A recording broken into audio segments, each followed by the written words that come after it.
ጊዜ ለሚበላ ሰው ወዳጆቹ እሾህ ይሆኑበታል።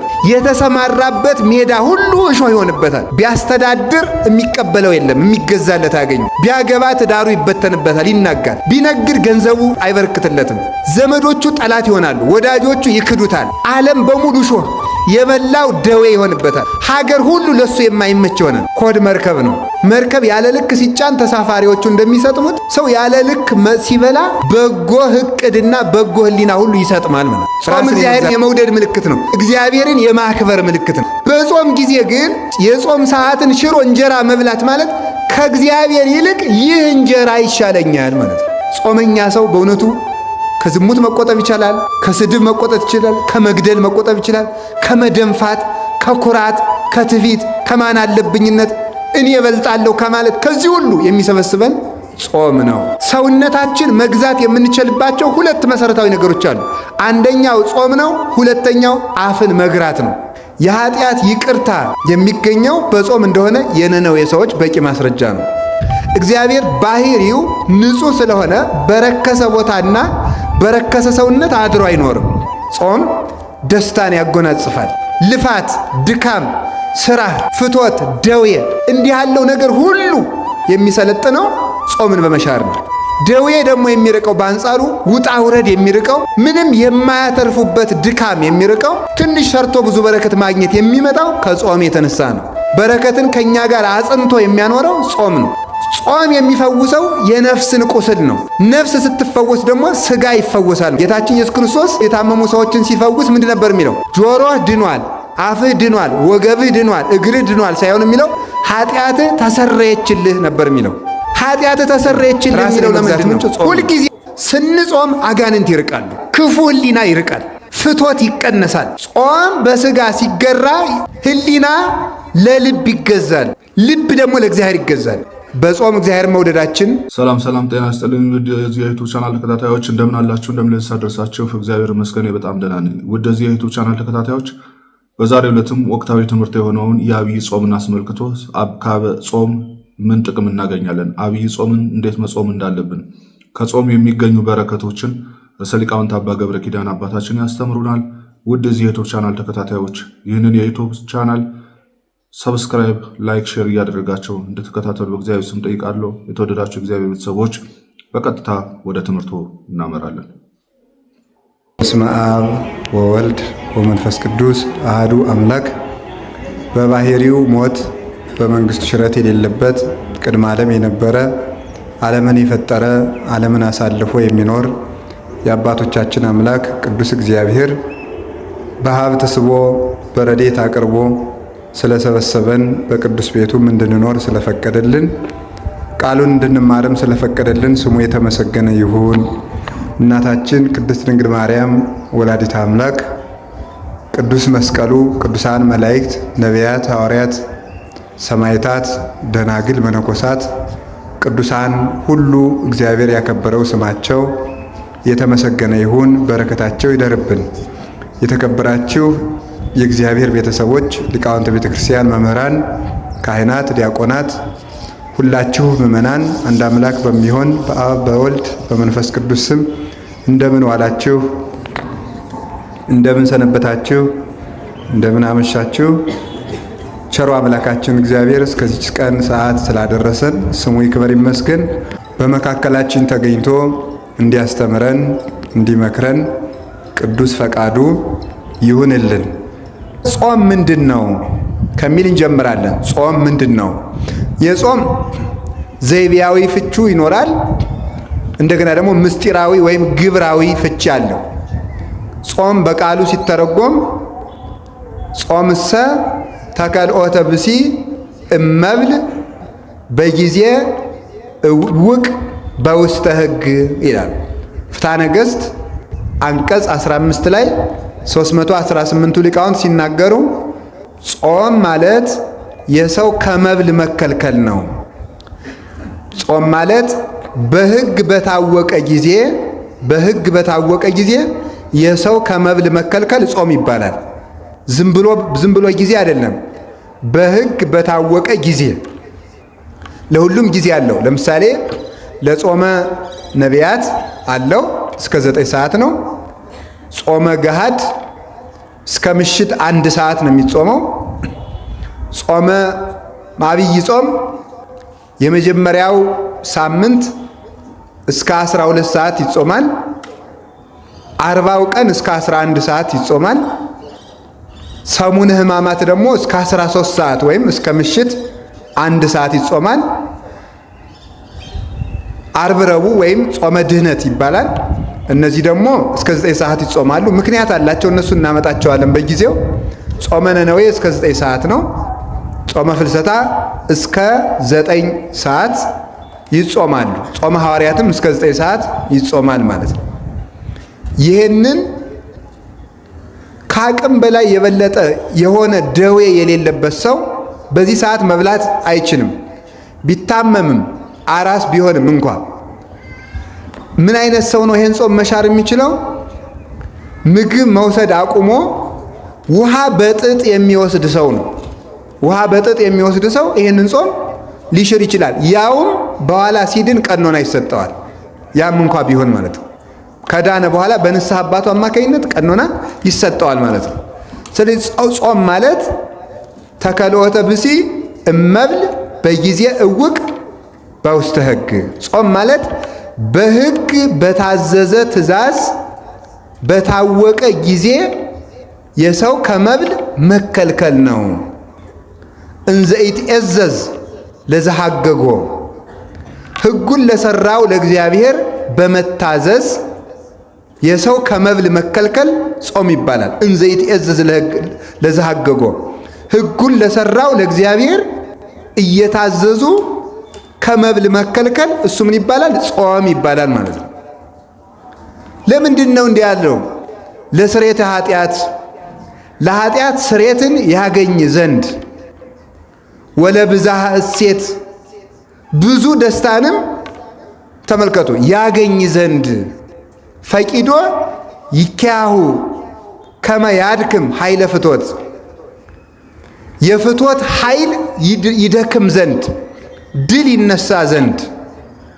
ከመልከቱ የፍቶት ኃይል ድል ትነሳ ዘንድ ደመ ነፍስ ለሕያዊት ነፍስ ትገዛ ዘንድ የሰው ልጅ ከመብል ሲከለከል ጾም ይባላል። ተመልከቱ፣ ሰው ሲጾም እነዚህን አሁን ያልናቸውን ነገሮች ነው የሚያገኛቸው። ምንድን ነው የሚያገኘው ሲባል ስርየተ ኃጢአት ያገኛል። የኃጢአት ይቅርታን ያገኛል። ሰው ሲጾም ማለት ነው የኃጢአት ይቅርታን ያገኛል። ለምሳሌ ተመልከቱ፣ ቅዱስ ዳዊት የኃጢአት ይቅርታን ያገኘው በጾም ነው። ከመብል ተከልክሎ በገዛ እንባው ያበቀለው ሰርዶ ተብትቦ እስከሚይዘው ድረስ ከመሬት ላይ ወድቆ የጸለየበት ያንን ሰርዶ ጋሻ ጃግሬዎቹ መጥተው ሰርዶውን ቆርጠው እስከሚያወጡት ድረስ እያለቀሰ ቅዱስ ዳዊት ቢጾም የኃጢአት ይቅርታን ሰጥቶታል። እግዚአብሔር መንግስቱን መልሶለታል። በምኑ? በጾሙ ምክንያት ማለት ነው። ስለዚህ ጾም የኃጢአት ይቅርታንና ስርየትን ያሰጣል። ሁላችሁ እንደምታውቁት ታሪኩን ለመድገም አይደለም፣ የኃጢአት ይቅርታ የሚገኘው በጾም እንደሆነ የነነዌ ሰዎች በቂ ማስረጃ ነው። ጠቅላላ በሀገሪቱ ላይ የታዘዘው ዕዳ ወይም መቅሰፍት የተመለሰው በጾም ምክንያት ነው። ይቅርታ አገኙ። ከልሂቅ እስከ ደቂቅ ከመኝታ ተከልክለው ጥጃ ከላም እንዳይጠባ እንኳን ከልክለው ሕፃን ልጅ የእናቱን ጡት እንዳይጠባ ከልክለው ቢጾሙ በሀገሪቱ ላይ ታዞ የነበረው መቅሰፍት ምን አገኘ? ይቅርታን አገኙ። ስርየትን ሰጣቸው እግዚአብሔር። እንዲያውም እኮ እግዚአብሔር ለነነዌ ሰዎች ያስነገረው ምንድን ነበረ? እስከ ነሰሉስ ዕለት ትትገፈታ አባይ ነነዌ አባይ ሀገር፣ ታላቂቱ ሀገር ነነዌ በ3 ቀን ትገለበጣለች ብሎ አዋጅ አስነገረ። እነዚህ ሰዎች ሲጾሙ የኃጢአት ይቅርታን ሰጥቶ እግዚአብሔር በእነሱ ላይ የላከው እሳት ዛፍ ላይ ወጥቶ ፍርዱ እንዳይታጎል ከዛፉ ላይ አርፎ ከዛፉ ጥቂት በልቶ ከመሬቱ በልቶ ጥቂት ተመልሷል። ሰዎቹን አገሪቱን ሳያቃጠል ማለት ነው። ስለዚህ ጾም የኃጢአት ይቅርታ ምንጭ ነው። ቅዱስ ባስልዮስ ዘቂሳርያ አንድን ሰው ለጠንቋይ የተገዛን ሰው በንስሐ ስሬት ያሰጠው 40 ቀን አጽሞ ነው። 40 ቀን አጽሞ ፍጹም ይቅርታ ያሰጠው ሰውየው እንግዲህ የአንድ ባሪያ ሆኖ ከአንድ ቤተ መንግስት ገብቶ የንጉሱን ልጅ በምኞት ይመኛታል። እንደማይሳካለት አወቀ። የንጉስ ልጅ ልዕልት ናት። በቤተ መንግስት ለባርነት ተቀጥሮ ያለ ሰው የንጉስን ልጅ እንዲያገባ አይፈቀድለትም። ስለዚህ እሱ ከአንድ ጣዖት አምላኪ ሂዶ የንጉስ ልጅ ወድጄ ተቸግሬያለሁ ምን ላድርግ ብሎ ያማክረዋል። ሂድና እግዚአብሔርን ክጃለሁ ብለህ ደብዳቤ ጽፈህ ሰይጣንን አመልካለሁ እግዚአብሔርን ክጃለሁ ብለህ ጽፈህ ወደ ምዕራብ ዙረህ ከመቃብር አረሚ ወይም ከማያምን ሰው መቃብር ሂደህ ቁም አለ። ጥቁር ሰው መጥቶ ይቀበልሃል አለ። ከዚያ በኋላ ያንን ጽፎ ክዶ ከመቃብር አረሚ ሂዶ ያን ደብዳቤ ይዞ ቆመ። ያንን ሰውም ጥቁር ሰው መጥቶ ተቀበለው። ሰይጣን በጥቁር ሰው አምሳል ይገለጣል። እንግዲህ ጥቁር ሰው በያችሁ ቁጥር ደግሞ ሰይጣን ነው እንዳትሉሽ። በቀይ ሰው አምሳልም ሰይጣን ይገለጣል። ምንም በቀይ ሰው አምሳል ብቻ አይደለም፣ በመነኩሴ አምሳል ይመጣል። እሱ ምን አረ በዚህ አይደነቅም? እስመ ሌሊሁ ሰይጣን ይትመሰል በመላከ ብርሃን፣ ሰይጣን በብርሃን መልአክም ይመሰላል ብሎ ቅዱስ ጳውሎስ ነግሮን፣ በሚካኤልም ተመስሎ ይመጣ ይችላል። የመስቀሉን ብርሃነ መስቀሉን ወይም በትረ መስቀሉን አይዘውም እንጂ የሚካኤልን አክሊል አስመስሎ የሚካኤልን ክንፍ አስመስሎም ይመጣል ሰይጣን። ችግር የለበትም። ባይታውም ይመስላል እሱ። እግዚአብሔርንም እመስላለሁ ቢል ምን ያቅተዋል? እሱ ይመስላል እግዚአብሔር ነኝም ይላል። ክርስቶስን ተመስሎ እንደሚመጣ ተጽፏል። ስለዚህ ተቀበለው። ከዚህ በኋላ ያ ሰይጣን በዚያች ሴት ልብ የዚያን ሰውዬ የዚያን ባሪያ ፍቅር በልቡናዋ አሳደረባት። ሲገባ ደረቱን ሲወጣ ባቱን እየተመለከተች በሐፀ ዝሙት ተነደፈች፣ በዝሙት ቀስት ተወጋች ይላል። ከዚህ በኋላ ዘለሽ ውደቂበት አሰኛት። እሱን ፈጽማ ወደደችው። ይሄ ልጅ ካላጋባችሁኝ ታርቄ እሞታለሁ አለች። አጋቧት ማለት በኋላ እሷ ክርስቲያን ስለሆነች አንተ ሰው ቤተ ክርስቲያንን ሂድ፣ ሌላ ጊዜ እንሄዳለን፣ እንቁረብ፣ ሌላ ጊዜ እንቆርባለን እያለ ያስቸግራታል። ሲያስቸግራት ምንድን ነው ብላ አስጨንቃ ያዘችው። የትዳር ትርጉሙ ከእግዚአብሔር ጋር መኖር ነው፣ ከዚያ ውጭ ምን ታደርግልኛለህ አለችው። አይ በነፃ ያገኘሁሽ መስሎሻል? እንዲህ አድርጌ እኮ በጥንቆላ ነው ያገኘሁሽ ይላታል። ነው እንግዲያማ ባስልዮስ የሚባል ታላቅ መምህር አለ አይደለ? ከሱ እንሂድ ሄደ። ከዚህ በኋላ ምን አደረገ? ከትልቅ ጉድጓድ ከትልቅ ገደል ውስጥ ቀስ አድርጎ እዚያች የምታመጣልኝ ቃል ለሂድ ማውረድ ብሎ በመሰላል አውርዶ መሰላሉን አነሳ እና 40 ቀን ገደል ውስጥ ጣለው። ትንሽ የሚበላት ነገር በሰርክ በዚህ ሰዓት እየሰጠ ማለት ነው። ምን አደረገ? በኋላ ሲጾም በ12ኛው ቀን ሲሄድ አጋንንት እየደበደቡኝ ነው፣ እንዴት ሆነህ አደርክ ሰነበትክ ሲለው አይ በከላይ ሆኖ በድንጋይ እየደበደቡኝ ነው። እንደገና ደግሞ በሌላኛው ጊዜ ሲሄድ አሁን እንኳን ራቅ ብዬ ድምፃቸውን እሰማለሁ። እንደገና ደግሞ በሌላ ጊዜ ሲሄድ አሁንሳ ሲለው አይ አሁንስ አንተ ታግለህ ስትጥላቸው ይታዩኛል። ከዚያ በኋላ መጀመሪያ በሌላኛው ቀን ሲሄድ ራቅ ብለው ሲሰድቡኝ ይሰማቸዋለሁ ድምፃቸውን ብቻ። መጨረሻ ላይ አንተ ትግለህ ስትጥላቸው አይ። ከዚያ በኋላ ድምፃቸው ሁሉ ጠፋ። ከዚህ በኋላ ህዝቡን ሰብስቦ ሰውየውን 40 ቀን ካጾመ በኋላ ቅዱስ ባስልዮስ ከቤተ ክርስቲያን ህዝቡን ሰብስቦ አንድ ወንድማችን በኃጢአት ተይዞ የዲያብሎስ እድል ፈንታ ሆኗልና ምህላን ያዝ ብሎ 400 እግዚኦታ አድርሶ ሲጨርስ ህዝቡ እንደተሰበሰበ ያ ሰይጣን ምን አደረገ መሰላችሁ?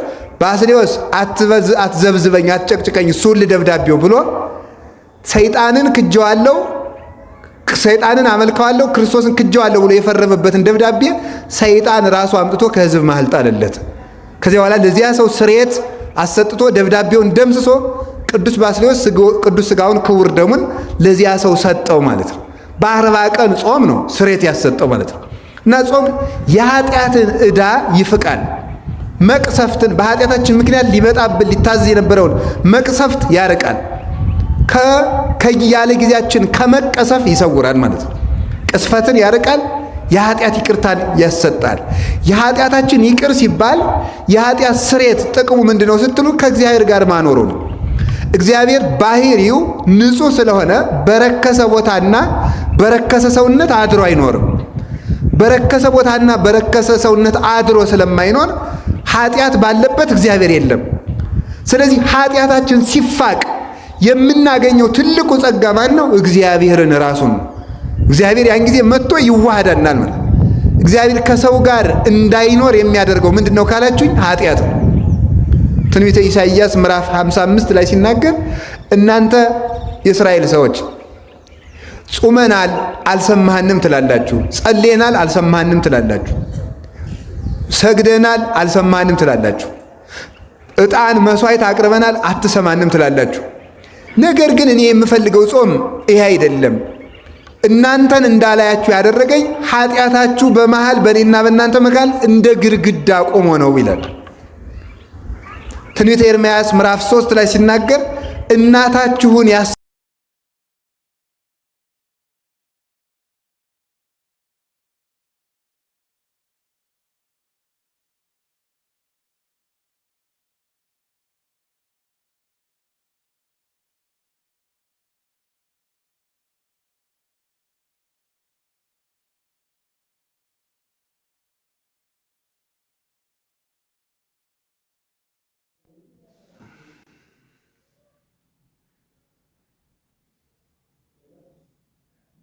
ያሰናበትኩበት የፍች ደብዳቤ ወዴት አለ ይላል።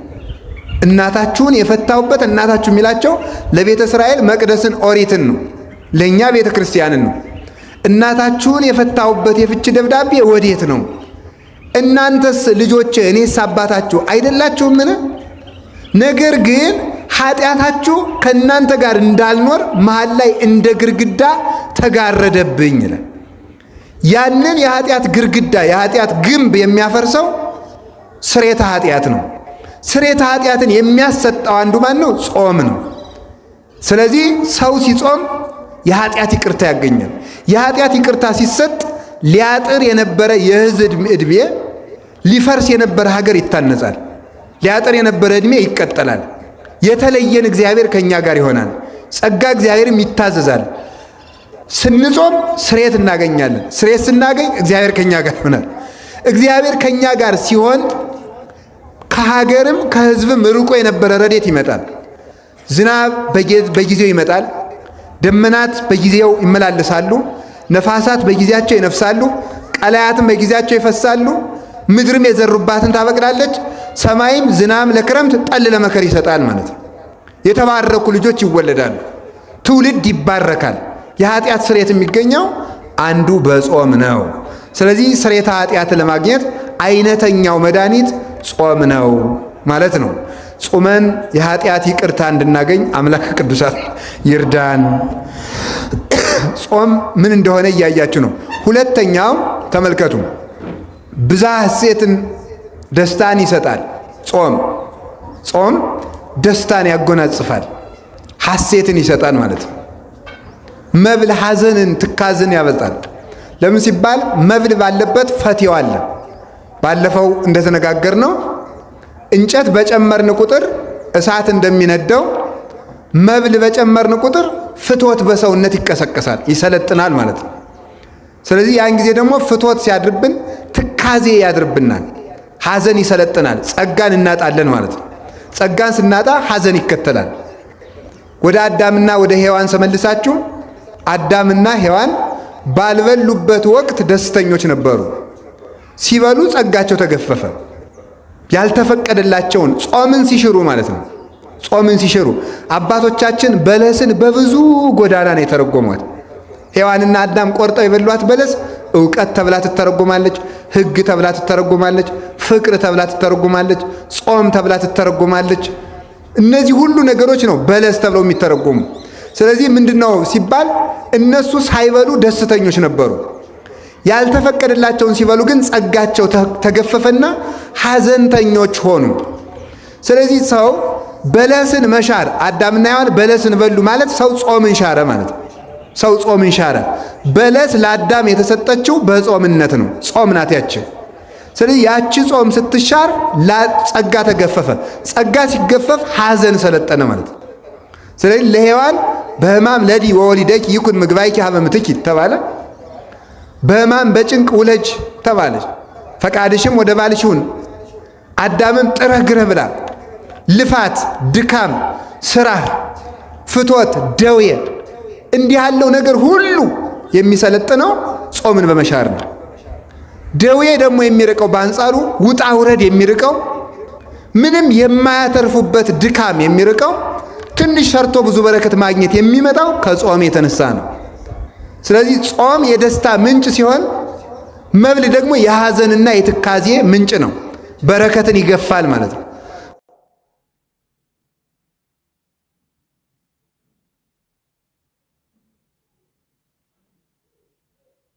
ጾም እግዚአብሔርን የመውደድ ምልክት ነው። እግዚአብሔርን የማክበር ምልክት ነው። በጾም ጊዜ ግን የጾም ሰዓትን ሽሮ እንጀራ መብላት ማለት ከእግዚአብሔር ይልቅ ይህ እንጀራ ይሻለኛል ማለት ነው። ጾመኛ ሰው በእውነቱ ከዝሙት መቆጠብ ይችላል፣ ከስድብ መቆጠብ ይችላል፣ ከመግደል መቆጠብ ይችላል፣ ከመደንፋት፣ ከኩራት፣ ከትዕቢት፣ ከማን አለብኝነት እኔ እበልጣለሁ ከማለት ከዚህ ሁሉ የሚሰበስበን ጾም ነው ሲሆን ጾም ደግሞ የሞት ጎዳና ነው። አዳም በለስን ባይበላ በሺህ ዓመቱ የት ይገባ ነበረ? ዕፀ ሕይወት የምትባልን ዛፍ ይበላ ነበረ። ዕፀ ሕይወትን የምትባልበት ዛፍ ምን ያደርጋል? ይበላል። በልቶ ለዘላለም ይኖራል ማለት። በለስን አለመብላት ጾም ነው። አዳም በጾም ወደ ዘላለም ሕይወት ይሸጋገር ነበር። አዳም በመብል ወደ ዘላለም ሞት ወረደ ማለት። ጾም ነው ወደ ዘላለም ሕይወት የሚወስደው። አሁን ተመልከቱ፣ አዳም በለስን ባለመብላት ነበር ወደ ዕፀ ሕይወት የሚሸጋገረው። አሁን መድኃኔ ዓለም ደግሞ ምን አደረገ? ሞትን የሕይወት መንገድ ሲያደርገው ከመቁረባቸው አስቀድሞ 18 ሰዓት ጾሙ አለ። ምክንያቱም እሱ ዕፀ ሕይወት ስለሆነ ማለት ነው። እሱ ዕፀ ሕይወት ነው። ምን አለ? እኔ አነ ውእቱ ኅብስተ ሕይወት፣ እኔ የሕይወት እንጀራ ነኝ አለ። የሕይወት እንጀራ ስለሆነ አዳም ወደ ዕፀ ሕይወት መድረስ የሚችለው በለስን ባለመብላት በጾም ነበረ። አሁን እውነተኛው ዕፀ ሕይወት ክርስቶስ መጣና ወደ እሱ ሥጋና ደም ከመድረሳችን አስቀድሞ 18 ሰዓት እንድንጾም አደረገ ማለት ነው። ጾም የሕይወት ጎዳና ነው። ሕይወት ማን ነው? ክርስቶስ ነው። ሕይወት ክርስቶስ ስለሆነ ወደ ሕይወት መድረስ የሚቻለው ምን አደረገው? በጾም አደረገው ማለት ነው። የሚጾሙ ሰዎች ወደ ሕይወት ይደርሳሉ፣ ከሞት ይነጠቃሉ። እንደምታስታውሱት ማን ነው?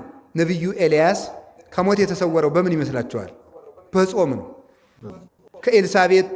ከኤልዛቤል ተጣልቶ ሲሄድ በረሃ ላይ ተቀምጦ እባክህ እንደ አባቶቼ ግደለኝ፣ እንግዲህ ከኤልዛቤል ጋር ተጨቃጭቄ ብሎ ደክሞት ከዛፍ ስር ተቀምጧል። ከደደው ስር ተቀምጦ ሳለ መልአኩ መጥቶ ውሃ በመንቀል ተመልከቱ፣ እንጀራ በመሶብ ኅብስት በመሶብ አምጥቶ ኤልያስ ብላ ብሎ ቀስቅሶ ቀና ሲል መሶበ ወርቅ አየ። ከዚያ በላና ደክሞት ስለነበረ ትንሽ ተኛ። ኤልያስ ተነስና ብላ ብሎ መልሶ ቀሰቀሰው። ሁለተኛ በላ። ሶስተኛ ኤልያስ ተነስና ብላ አለው። ተንስ ወብላ እስመ ሩቅ ፍኖትከ፣ የምትሄድበት ሀገር ሩቅ ስለሆነ በደንብ አድርገህ ብላ አለው። ሩቅ ሀገር ልትሄድ ስለሆነ ሩቅ ሀገር የሚሄድ ሰው በደንብ ይበላልና ጨምረህ ብላ አለው። በላ። ወሆረ ወበምዱ ወባይለ ውእቱ እክል ሆረ ኤልያስ 40 መዓልተ ወ40 ሌሊተ ይላል። ኤልያስ አንድ ቀን በበላው 40 ቀን ጾመ ይላል። 40 ቀን ከጾመ በኋላ በ40ኛው ቀን እግዚአብሔር ማንን? ኤልያስን በእሳት ሰረገላ ነጠቀና ወዴት ወሰደው? ወደ ብሔረ ሕያዋን ሄደ ማለት ነው። ስለዚህ ኤልያስ እስከ ዛሬ ድረስ ሞትን ሳይቀምስ አለ ማለት ነው። ጾም የሕይወት ጎዳና ነው የሚባለው በምድር ከመሰከሩልን መካከል አንዱ ኤልያስ ነው። 40 ቀን ጾሞ ከሞት ተሰወረ ማለት ነው። ጾም ከሞት ይሰውራል፣ ወደ ሕይወት ያደርሳል ማለት ነው። ስለዚህ ያለ ጊዜም መሞትን የሚያርቀው ዕድሜ እንዳይቀነስ የሚያደርገው እግዚአብሔር ከአዳም በኋላ ዕድሜን ነው የቀነሰ። አንዱ አዳም 1000 ዓመት ኖሮ ነበር መንግሥተ ሰማያት የሚገባው። ኃጢአት ሲሰራ 930 ዓመት ብቻ ኖሮ ሞተ። 70 ዓመት ተረፈች። ያችን የተረፈችውን ዕድሜ እግዚአብሔር ለአዳም ልጆች ሰጣቸው። ከዚህ የተነሳ የሰው ዕድሜው ቢበዛ 70 ወይም 80 ሆነ፣ ከወፈድፋዶን ሰምላ ጻማ ወህማም ከዚያ የተረፈው ግን የድካም ዘመን ተብሏል። 120 140 ቢኖር ሰው የጻማ የድካም የመሰልቸት ጊዜ ተብሎ ተነግሯል ማለት ነው። ስለዚህ እግዚአብሔር ዕድሜን አሳጥሯል። ዕድሜን ከአዳም በኋላ ከተነሱን ጸጋዎች አንዱ የዕድሜ በረከት ነው። እያጠረ ከዚህ በኋላ ከአዳም እያጠረ መጣ። መጨረሻ ላይ ደግሞ ሰዎች ኃጢአት ሲጨምሩ እያጠረ 120 ዘመን በያዕቆብ ጊዜ ሆነ። ከዚያ በኋላ ግን ረጅም ጊዜ የኖረ ሰው የለም። እያጠረ መጣ። ሰዎች ኃጢአት እየጨመሩ ሲመጡ ዕድሜ በምድር ላይ እያጠረ መጣ። ልክ ተመልከቱ፣ እግዚአብሔር በኃጢአት ዕድሜን እንዳሳጠረ እግዚአብሔር በጾም ዕድሜን እንደሚያስረዝም በኤልያስ አየን፣ በሄኖክ አየን። ሄኖክ ባለ ትዳር ነው። በልቶ ጠጥቶ ነበር የሚኖር። ስለዚህ ምን አረገ ሄኖክ? አይ እንዲህ አለ፣ እግዚአብሔርን ማገልገል ከሴት ርቆ ንጽ ጠብቆ ከመብል ከመጠጥ ተለይቶ ነው ብሎ ጾመ። በገነት ጓሮ ወድቆ ጾመ ሄኖክ። ከዚያ በኋላ እግዚአብሔር ሰወረው። ኢተረክበ ሄኖክ ይላል። ሄኖክ አልተገኘም ይላል ቅዱስ ጳውሎስ ዕብራውያን 11 ላይ እስመ ከበቶ እግዚአብሔር ሰውሮታልና። ሄኖክ ዛሬም በሕይወት አለ፣ ሞትን ሳይቀምስ ማለት። ዕድሜውን አስረዝሞ ያለ ድካም በሚኖርበት በብሔረ ሕያዋን መኖር የጀመረው ሄኖክ ከሞት የተሰወረው ወደ ሕያዋን ሀገር የተነጠቀው በጾም ነው። ኤልያስን ከሞት የሰወረው ጾም ነው። ከምታሳድደው ንግሥት ከኤልዛቤል እጅ የነጠቀው ጾም ነው። ጾም ከጠላት እጅ ያድናል፣ ከሞት ይሰውራል፣ ወደ ሕይወት ጎዳና ያደርሳል። ወደ ህብስተ ሕይወት ኢየሱስ ክርስቶስ ወደ ዕፀ ሕይወት ኢየሱስ ክርስቶስ የሚያደርሰው ጾም ነው። ወደ መንግሥተ ሰማያት የሚያደርሰው ጾም ነው። ስለዚህ ጾም እግዚአብሔርን የመውደድ ምልክት ነው፣ የሕይወትም ምልክት ነው።